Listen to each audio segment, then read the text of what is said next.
Alam ng ating bida na trap ito at malamang na ito'y isang patibong, hinaharangan nila ang mga ruta ng pagtakas at hinikayat nila ang lahat ng mamamayan na tumungo sa Kapitolyo. Gusto nang umaksyon si Ragnar at sang-ayon naman dito si Crimson dahil oras na upang baguhin nila ang kanilang pag-approach sa paghahanap sa mga dragon. 5 araw makalipas, labis na nagulat ang hari nang marinig na winasak ang syudad ng Donapero at siya'y lubos na nabigla nang malaman na ang mga dragon ang gumawa nito, at matapos ang pangyayari, isa na namang grupo ng mga dragon ang bigla na lang dumating at ang lahat ng komunikasyon mula sa lungsod ay naputol. Iniutos ng hari na magpadala ng unit ng mga tropa upang tumulong sa lungsod dahil ito ay isang malubhang krisis, kaya't iniutos niya sa kanyang mga tao na i-recruit ang mga dragon hunters bilang mga tropa. Alam ng hari ang panganib kaya't nais niyang malaman ng lahat na kung may makikita silang mga superior dragons ay bawal silang atakihin sa ilalim ng anumang sirkumstansya. Sinabi ng isang mataba sa hari na ang pangyayari ngayon ay nagpapaalala sa kanila ng pangyayari noong 20 taon na ang nakakaraan. Noong araw na iyon, isang bansang tinatawag na Garnes ang gumawa ng pag-atake sa Donapero at bigla na lamang nagpakita ang mga dragon at labis na pinagtataga ang hukbong Guardian gamit ang kidlat. Umaasa ang hari na hindi mangyayari ang ganitong atake mula sa mga dragon sa kanilang lugar, ngunit nagtataka siya kung bakit sila nagdesisyon na atakihin sila ngayon.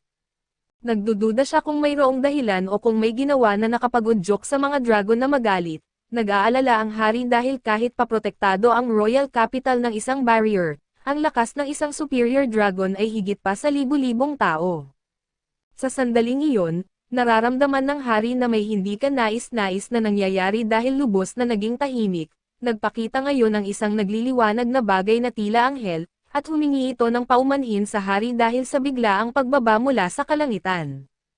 Isa siya sa mga binigyan ng Diyos ng titulo na monarch at ang unang binhi ng dugo at pakpak, na nangangahulugang siya ang pinakamahusay sa lahat ng mga dragon at doon ay agad na nagpakilala siya sa hari bilang si Alatia, at nakilala ito ng hari bilang ang Angel Wing Dragon at nagtataka ang hari kung paano ito nakatawid sa barrier.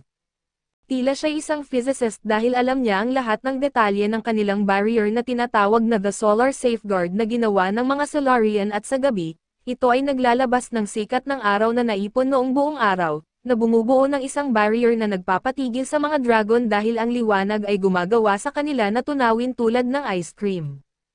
Pinupuri niya ang gawa na ito at kahit sa gabi, ang royal capital ay sumisiklab ng liwanag at dinais ni Alatia na mag-alala ang hari dahil ang barrier ay ganap na maayos pa rin, sa totoo lang siya ay nagtitiis sa init at tinatanggap ang kirot mula dito.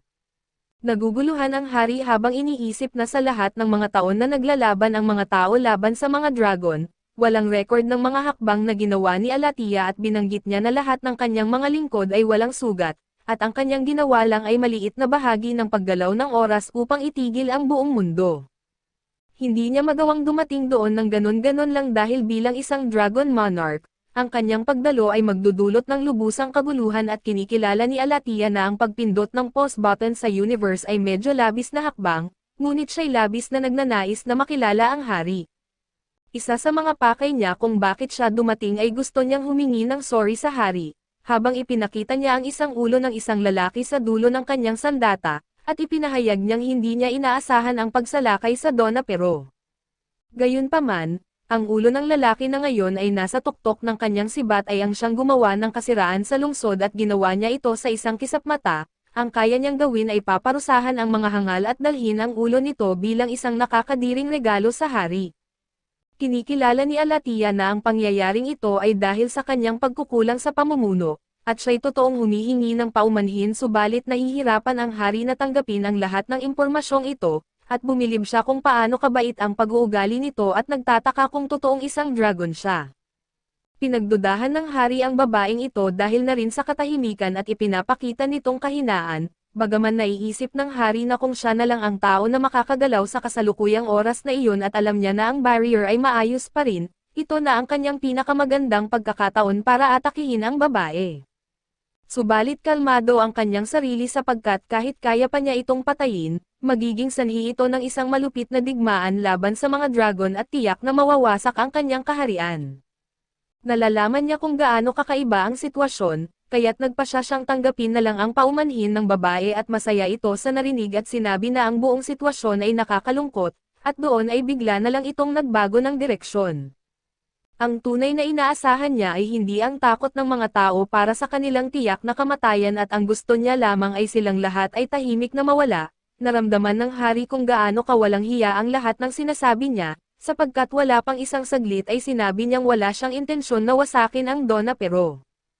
Kaso mahinahon na sinabi ng dalaga na wala nga siyang balak atakihin ang Donna Pero gayunpaman, sa kabila nito ay kinakailangan nilang lipulin ang buong bansa dahil ito raw ang itinakda ng Diyos at doon ay mas lalong nagulat ang hari at patuloy na ibinabandera ng dalaga ang mga masasamang balita. Nais niyang mawala lamang ang lahat ng tao ng tahimik, kaya't nagumpisa na siyang maghanda para sa pag-wipe out sa bawat bansa kaso hindi maiiwasan ang kaguluhan. Ngayong may isang lungsod ng nawasak ay marami sa mga tao ay tiyak na magtatangka na maghanap ng kanlungan sa ibang bansa.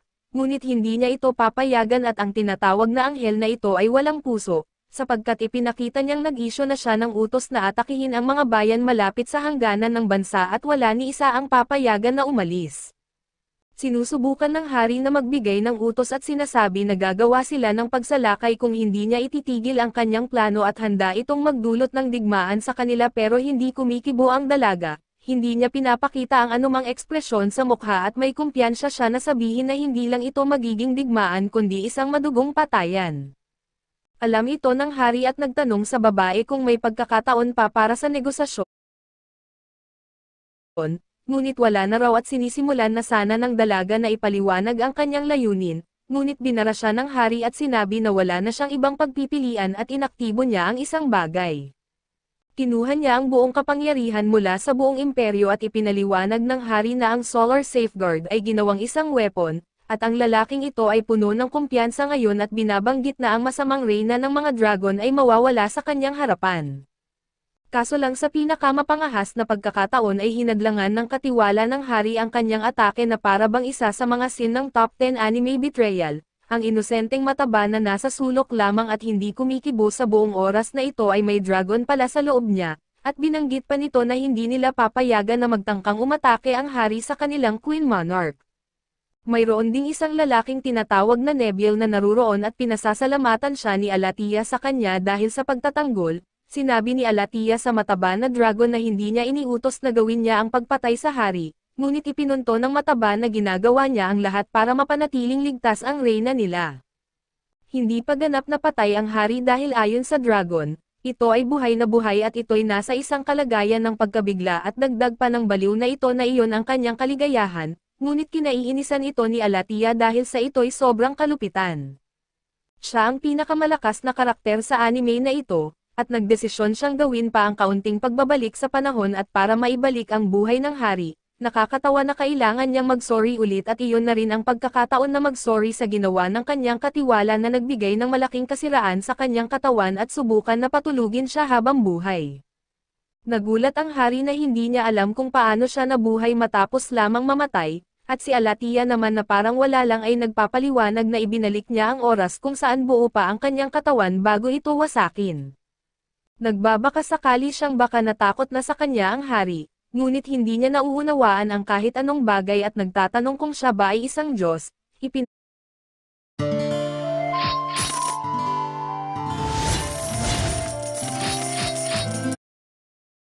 Pinaliwanag ni Alatia na siya ay hindi Diyos kundi tagasunod lamang sa Diyos, at wala siyang ibang gawain kundi ang ipatupad ang utos nito. Siya ang lubos na may kontrol sa sitwasyon ngayon at ipinaliwanag na wala ng paraan para maligtas ang kanyang mga tao mula sa kanilang kamatayan, ito ay kalooban ng Diyos at ito ay kapalaran.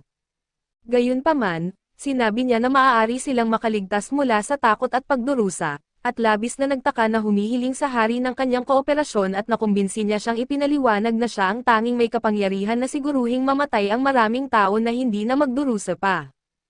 Kinilala siya ni Alatia na siya ay makapangyarihang hari, at hinihiling sa kanya na patunayan ang kanyang pagmamahal sa kanyang mga tao at ang hari ay lubos nang nasira sa puntong ito, kaya't sinabi niya na kung iniingatan niya ang kanyang mga tao, kailangan niyang tanggapin ang kanyang kamay. Pagkalipas ng ilang araw, makikita natin na ang hukbo ng Royal Army ay gumawa ng paglikas sa lahat ng mamamayan dahil sa malawakang pag-atake ng dragon sa isang lungsod malapit sa hangganan. Sinabi sa hari na ang bilang ng mga lumikas papunta sa kabisera ay lumalala, ngunit halatang may mali sa hari dahil mukha siyang may pinakamalalang hangover. Tila nagdudurusa ang hari mula sa kalooban nito habang sinasabi niyang papasukin lang lahat ng lumikas at huwag mag-alala sa hinaharap, at ang ulo na nakadikit sa espada ni Alatia na parang lollipop ay buhay pa rin. Patungkol sa hari, sinabi niya na kahit gaano ka-proud o kagaling ang isang tao, magmumukha pa rin silang walang kaluluwa pagkatapos mamatay dahil wala na ang kanilang espiritu. Dumating si Alatia at nagulat na hindi pa siya namamatay kaya nagpa siyang i-update ito tungkol sa sitwasyon. Ang kanilang sobrang kasamaang plano ay gumana na at sa loob ng 10 araw, magagawa nilang bigyan ang lahat ng taong nagtipon sa kabisera ng mapayapang kamatayan, tulad ng gusto ng baliw na si Alatia. Pinarusahan niya ang ulo sa pagsawsaw nito at ibinunyag na mayroon silang malaking problema. Tinalo ni Staria ang ikalawang prinsesa ng kaharian at ito ang ika-9 na binhi ng mga dragon, kaya't pinadala niya ang 2 pang binhi ng dragon upang habulin siya. Bukod pa dito, 3 pang binhi ng dragon ang nawawala at makikita natin na ito ang 3 dragon na tinalo ni Ragna. Sinabi ni Alatia sa kanya na tinalo sila ng isang malakas at di pa nila nakilala na mandirigmang may malaking banta, ngunit nasa sabik lamang ang walang katawan na halimaw sa impormasyong ito. Walang awang pinarusahan ulit ng babaeng ito dahil ang mga biglaan na mga aksyon ang dahilan kung bakit natanggal ang ulo nito sa katawan, ibinigay niya sa kanya ang puso nito habang nangako itong ititigil ang paglalaro at ipinaliwanag niya na ang parusa nito ay pansamantala lamang. Inutusan niya itong hanapin ang hindi kilalang banta at nalaman natin na ang delikadong lalaking ito ay ang ikalawang binhi, at ito ang lightning claw na si Kami, at gusto ng baliw na lalaking ito ng halik bilang gantimpala kung siya ay magtatagumpay kaso hindi pumayag si Alatia. Sinabi niya sa kanya na hindi na kailangang magmadali dahil napakabilis niya at agad siyang umalis na parang kidlat, pagkatapos ay makikita natin ang nangyari sa hinaharap ni Ragna. Ipinaliwanag niya na napunta siya sa kakilakilabot na sitwasyong ito, matapos harapin ang Bloodwings at natalo si Ragna na napapalibutan ng lahat ng binhi ng dragon at labis na galit sa sarili, dahil sa muling pagka-survive niya nang hindi nakakagawa ng anuman. Namatay ang lahat ng karamihan sa mga tao kaya't nagpalitan ng opinyon ang mga dragon kung ano ang gagawin nila kay Ragna. Siyempre sobrang kasamaan ng mga ito kaya't gusto nilang tapusin ang buhay niya at ang tanging pagtatalo nila ay kung paano ito gagawin. Ang ilan sa mga uhaw sa dugo na dragon ay gustong kainin siya at ang iba naman ay gustong gamitin siya sa kanilang mga eksperimento. May ilan sa kanila na walang pakialam at may isa na nais na tapusin siya ng may kaunting pagdurusa. Patuloy na nilalamon si Ragna sa kanyang galit habang ang lahat ng kanyang mga kalaban ay nasa harap niya, ngunit hindi na siya makakilos at sa hinaharap na ito, namatay si Lina at nais ni Ragna na sana siya na lang ang namatay. Kinundena ni Ragna ang kanyang kahinaan ngunit napagtanto niya na sa pagkakataong ito, maaaring hindi na siya mabubuhay pa at pagod na siya sa lahat ng galit at pagtitiis at nagtataka kung maaari na siyang makakita ng kapayapaan ngayon dahil sa planong tapusin na ang kanyang buhay. Sa kasamaang palad, napansin ni Kami na tila gumagaan ang pakiramdam ni Ragna sa ideya ng kamatayan kaya't napagpasyahan ng masamang lalaki na hindi dapat patayin si Ragna. Si Kami ay tunay na siraulo dahil nais niyang pabayaan na mabuhay si Ragna sa kanyang sariling bangungot. May ilan na hindi sumasang-ayon ngunit ipinapakita ni Deses na wala silang awang nilalang at tinanong ni Kami kung mayroon bang may problema dito, at ipinakita ni Alatia ang kanyang opinyon sa pamamagitan ng pagpatay sa lalaki.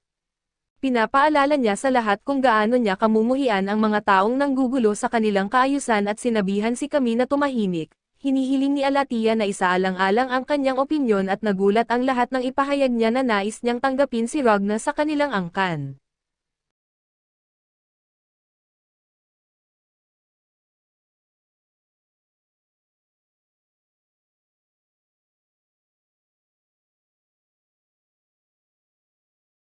Ang hindi pagsang-ayon ni Kami ay sinagot ng isang espada na tumama sa kanyang ulo at ipinakilala ni Alatia ang sarili kay Ragna bilang isang pinagmulan ng dugo ng pakpak. Napansin niya na ang espada ni Ragna ay katulad ng ginagamit ng mga dragon hunter sa isang partikular na kaharian. Sa kanyang palagay, ito ay isang napakagandang bansa subalit sa huli ay sinunog niya ito at akala ni Alatia ay napuksan niya ang lahat ng nilalang mula sa bansang iyon, kaso napagtanto niya ngayon na si Ragna ang tanging nakaligtas. Sa isang pagkakataon, Nakayanan pa rin niyang mabuhay kaya napagtanto niya na ito ay kalooban ng Diyos na ipagpatuloy ni Ragna ang kanyang buhay at ang siraulong ito ay labis na natutuwa na si Ragna ay mabubuhay, at isang mahabang buhok na elf ang nagpaliwanag sa sinasabi ni Alatia, na ang pagtanggap kay Ragna sa kanilang angkan ay nangangahulugan na nais nilang gawin siyang dragon. Pinaliwanag na ang mga mababang uri ng dragon ay simpleng hayop na galing sa dugo ng mas mataas na dragon. Ang mga mataas na dragon tulad nila ay mga nilalang na kayang magkatawang tao. Binigyan silang lahat ng dugo ng kanilang Diyos na para sila ay magagawang maging tao. Si Ragna ay labis na nagulat sa lahat ng ito at sinabihan siyang dapat siyang magsaya dahil binibigyan siya ng biyaya. Binibigyan siya ng biyaya na mag-evolve sa isang uri ng buhay na mas mataas sa mga tao. Ayaw tanggapin ito ni Ragna dahil sa napuno siya ng galit at inilahad niya na pinatay nila ang maraming tao na malapit sa kanyang puso, lalo na si Lina. Galit na sinabi ni Ragna na patayin na lang siya pero binanggit ng iba na kapag siya ay naging dragon, ang kanyang galit ay mawawala at ipinaliwanag ni Alatia na nais niyang iligtas si Ragna mula sa kanyang bangungot at handa na siyang itusok ang kanyang espada ng dugo sa puso ni Ragna upang simulan ang pagbabago. Inaamo niya itong tumigil ngunit sinabi ni Alatia na huwag siyang mag-alala at si Ragna ay mananatiling si Ragna at ang kanyang pananaw lang sa mundo ang magbabago. Itinusok niya ang espada at nagsimula na ang masakit na pagbabago. Sinabi ni Alatia na sa lahat ng bagay na maaari niyang gawin para kay Ragna, ito ang kanyang pinakamalaking pagsisisi at bumalik sa kasalukuyan. Gumising si Ragna at tinanong siya ni Crimson kung may natandaan siyang kapaki-pakinabang. Iniisip ni Ragna kung gaano kawalang hiya si Crimson, pero mas pinipili pa rin niya ito kaysa kay Alatia at si Crimson ay tapat sa kung gaano siya kasalbahis, samantalang si Alatia ay kunwaring mabait habang gumagawa ng malawakang pagpatay. Napupuot si Ragna kay Alatia at nangakong hahanapin siya muli. Nag-iisip din si Crimson at nais malaman kung ano ang handang isakripisyo ni Ragna para sa kanyang buong kapangyarihan. Gusto ni Crimson na maghintay ng ilang taon at maghanda bago labanan si Alatia. Pero alam niya na ang Blood of the Wing ay alam ang tungkol sa kanilang nawawalang kasamahan, sigurado siya na palalayain nila si Kami at ito ay masama para sa kanila dahil siya ang pinakamalakas na mandirigma nila. Dahil dito, napagdesisyonan ni Crimson na ngayon ang oras para atakihin si Alatia at mayroon siyang plano kung sakaling matalo si Ragna at sinabi na si Ragna ay isang hindi mapalitan na kasangkapan para sa kanya. Dumating sila sa kabisera at nalaman na si Crimson ay umaasang makakausap ang janitor at pagkatapos, nakita natin na kinausap ni Alatia ang kanyang Diyos na parang isang bata at kinumpirma niya na nais ng Diyos na sirain ang lahat.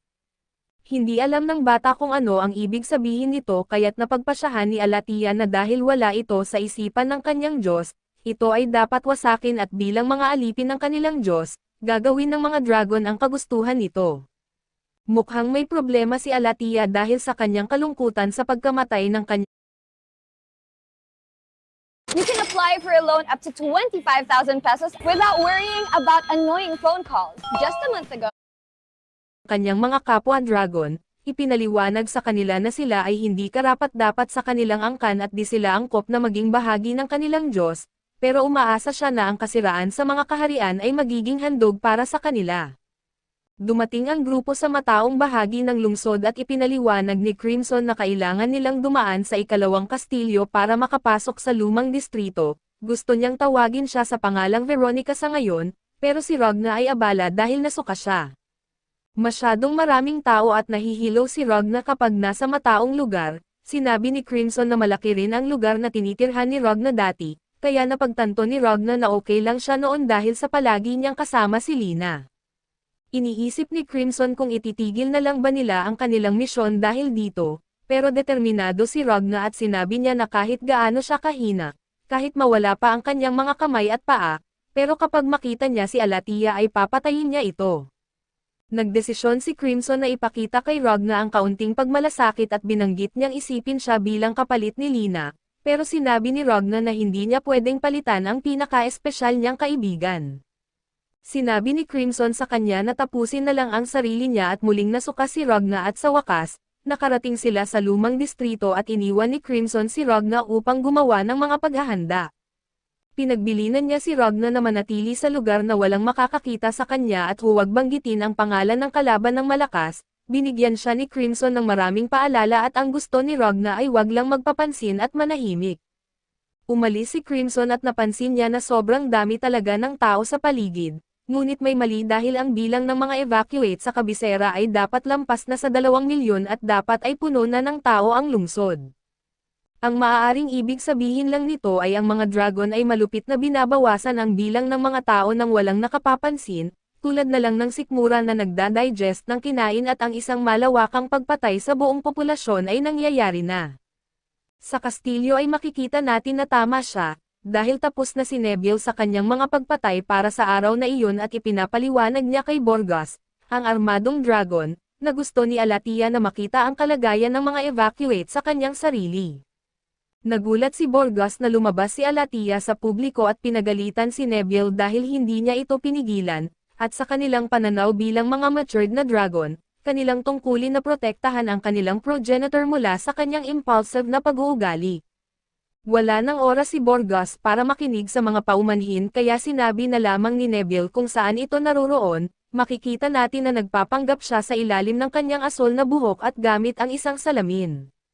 Sa ibang lugar, makikita natin na ang general ay inaasikaso ang mahahalagang bagay nang biglang dumating si Crimson at pagkatapos ng ilang segundo, ang general ay napaluhod at nagmamakaawa kay Crimson na ipaalam sa kanya ang mga darating na pagbisita upang maayos niya itong masalubong. Pinarusahan ni Crimson ang general at pinapaalala sa kanya ang kanyang utos na maghagilap ng impormasyon sa pamamagitan ng pagpapanggap bilang isang mataas na opisyal ng hukbo. Ang tunay niyang pangalan ay Golem at ipinaliwanag niya na ginawa niya ang kanyang trabaho. Inutusan niya ang isang babae na si Chimera na lumabas at sinabi sa kanyang pusa na haharapin ni Ragna si Alatia at ito ay napagulat, kaya ipinaliwanag niya na kailangan nilang lahat magtulungan kung nais nilang magkaroon ng pagkakataon na manalo. Sa ibang lugar, sina Ragna at ang slime ay pumunta upang makita kung para saan ang pagtitipon at ang pag-aalis sa mga tila ay nagpapakita ng ilang mga patay na dragon na naging yelo. Sinabi sa mga mamamayan na ang kanilang lungsod ay dumaan sa hindi pa naranasang lebel ng pag-atake ng dragon. Ang isang tao ay nagbigay ng inspirasyonal na talumpati habang ang mga dragon ay nasunog sa ilalim ng araw, at inihayag niya na ang kanilang hukbo ay pumatay sa daan-daang mga dragon. Tiniyak niya sa kanila na pupuksain nila ang bawat dragon na nagbabanta sa kanilang kaharian. Ang mga tao ay sumigaw at nagpalakpakan at iniisip ng maliit na slime na medyo overconfident na ang mga tao, at sinabi niya na maaari niyang lumunin ang buong lugar sa loob lamang ng 60 segundo. Nagpa siya si Ragna na umalis ngunit siya ay labis na nabigla nang makita niya ang isang babae na may hoodie na dumaan sa kanya. Bumalik sa isip niya ang huling paalala sa kanya ni Crimson bago ito umalis at sinabi nito na kung sakaling makaharap niya si Alatia, huwag niyang subukang harapin ito mag-isa dahil tiyak na matatapos na ang kanilang misyon. Sa kabila ng malabong pagkakataon, naroon siya sa eksaktong sitwasyon at si Alatia ay dumaan sa kanya at ang galit ay nag-uusig sa bawat sulok ng kanyang katawan kaso labis pa siyang nasorpresa nang bumalik si Alatia, at hindi pa alam nito kung sino siya, para tingnan kung siya ay ayos lang at hirap si Ragna na pigilan ang kanyang puot. Sa ibang eksena, may problema si Golem tungkol sa pagbigay nila ng tulong kay Ragna sa laban kontra kay Alatia. Ang duwag na ito ay akalay magbabantay lamang sila sa mga galaw ng Blood of the Wings, habang ito'y gumagawa ng paninira sa bansa. Ipinaliwanag ni Crimson na natagpuan niya ang isang interesadong bagong laruan na tinatawag na Ragna, at dahil dito ay malaki ang pagbabago sa kanilang plano at doon ay lalong nabahala si Golem, mariin niyang tinanggihan ang ideya at ipinaliwanag na gagamitin niya ang spy drone para makita ang mismong sandaling nakuha ni Alatia ang kontrol sa kapital. Inilahad niya na gumagamit si Alatia ng mahika ng pagmamanipula sa oras at sigurado siyang hindi nila ito matatalo, ngunit sinabi ni Crimson na huwag mag-alala dahil si Ragna ang bahala na lumaban, at mas mataas ang kakayahan niyang makipaglaban kaysa sa kanilang